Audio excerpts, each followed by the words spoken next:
और आपको दिलचस्प खबर दे रहे हैं। मारूफ अदाकारा माया अली की मेकअप आर्टिस्ट बाबर जहीर के साथ किए गए डांस की वीडियो सोशल मीडिया पर वायरल हो गई, जिसमें उन्होंने अपने डांस से लोगों को खूब लुत्फअंदोज किया।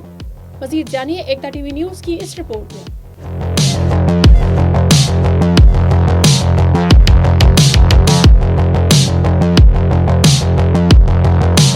मारूफ अदाकारा माया अली की मेकअप आर्टिस्ट बाबर जहीर के साथ किए गए डांस की वीडियो वायरल हो गई।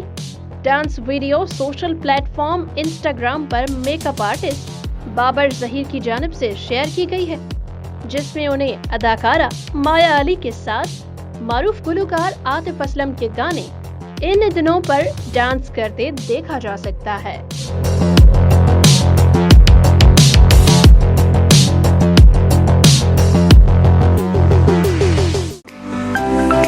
To watch more videos, please subscribe to our YouTube channel and click the bell icon.